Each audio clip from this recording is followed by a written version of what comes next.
de la conférence. Et après,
avant toute chose, nous tenons sincèrement à remercier tous les participants et tous les invités en général pour avoir répondu présent, et tous les présidents fédéraux et leurs délégations en particulier, venus des différents territoires, de la spontanéité avec laquelle ils ont rejoint Kalemi malgré des multiples difficultés. Nous leur souhaitons la bienvenue et un agréable séjour parmi nous dans la ville de Kalemi. Depuis le lancement officiel de notre cher parti Ensemble pour la République, en date du 19 décembre 2019 à Kisangani, chef-lieu de la province de la Tchoko, par le président national Moïse Katumbi Chapwe, marque le démarrage effectif des activités du parti. Préoccupé de la bonne marche du parti, il a plu au président national d'organiser les différents séminaires de formation en vue de doter aux cadres de notre cher parti des outils nécessaires pour sa bonne gestion. Votre coordination, après part active à toutes nos fédérations, en ont été bénéficiaires par la tournée dans notre province de la cellule d'appui à l'implantation, conduite de main de maître par son président, le camarade frère Vanon Kiboko. Encore faut-il souligner, avec toute modestie, que le Tanganyika a été la toute première province à être honorée. C'est ici l'occasion, frères et sœurs, de saluer chaleureusement la bravoure du président national de notre chef parti et sa vision politique caractérisée par le sens élevé de l'humanisme, ce après plusieurs constats malheureux sur la marche du pays, en prêtant une oreille attentive à l'humanité souffrante qui n'est autre que le peuple congolais, qui, d'ailleurs, a constitué les leitmotifs du retrait de l'union sacrée tant attendu et salué par la majorité des membres du parti et scellé par la tenue de la Convention nationale à Lubumbashi du 19 au 21 décembre 2022, désignant aux applaudissements frénétiques le camarade frère Moïse Katumbi Chapwe, candidat à l'élection présidentielle 2023, marquant ainsi le divorce d'avec l'union sacrée de la nation aux conséquences politiques ci-après.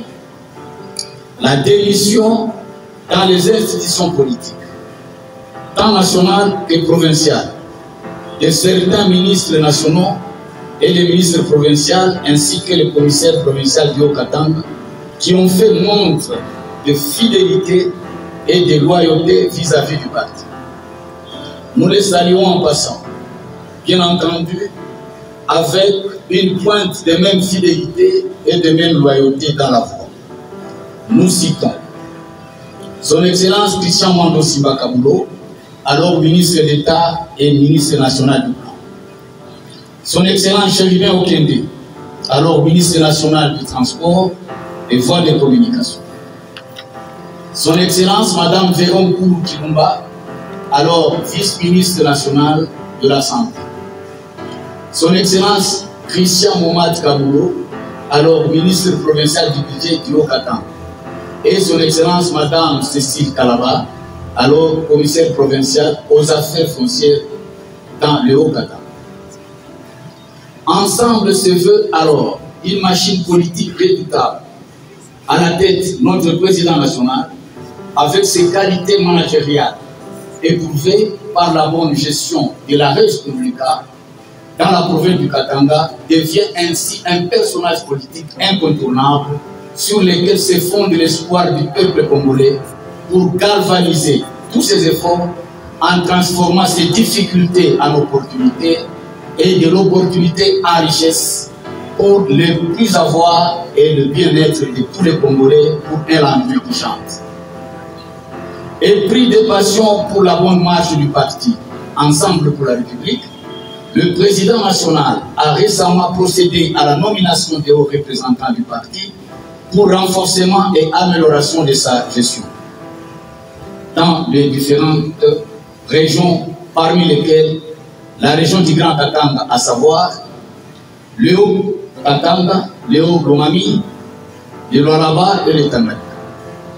Il a pris au président national d'opérer un choix judicieux en confiant cette région à un digne fils de la province du Tanganyika comme le haut représentant du président national, le frère honorable Christian Mwandou Simba Kabou.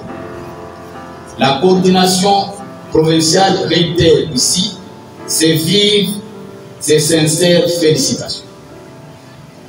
Pragmatique et soucieux des résultats escomptés pour l'essor du parti dans sa région, notre haut représentant du président national nous a conviés aux assises qu'il a personnellement présidées à Lubumbashi du jeudi 16 au dimanche 19 février 2023 au siège national du parti. Celles-ci ont été consacrées à l'état des lieux et coordination afin de faire l'autopsie du fonctionnement de chaque coordination dans tous ses aspects et proposer la thérapeutique appropriée. Il a ainsi émis le vœu de voir ces assises se relayer aux différentes coordinations du Grand Katanga pour se soumettre au même exercice. Il s'y est dénoté que c'est sur instruction du représentant du président national en mettant à notre disposition la logistique nécessaire pour que la conférence provinciale se tienne aujourd'hui pour la toute première fois dans notre coordination provinciale en vertu des articles 70, 71, 73 et 74 de nos statuts. L'objectif ultime de cette conférence est d'évaluer périodiquement les activités du parti dans la province et de formuler des recommandations à suivre pour le développement du parti. Chers frères et sœurs, présidents fédéraux, ce que l'on entend de vous, c'est de nous poser chacun son état des lieux qui planchera sur les points ci-après. 1. Évaluation sur l'implantation du parti. Cartographie et nombre d'adhérents actualisés. 2. Fonctionnement du parti. Organigramme et difficultés rencontrées. 3. Sélection de candidats à la députation nationale, provinciale, au conseil municipal et local sur base d'un critérium à appliquer. 4. Perspective d'avenir. 5. Plan d'activité du mois d'avril au mois de mai. C'est par ces mots que je déclare ouverte la conférence provinciale. J'ai dit et je vous remercie.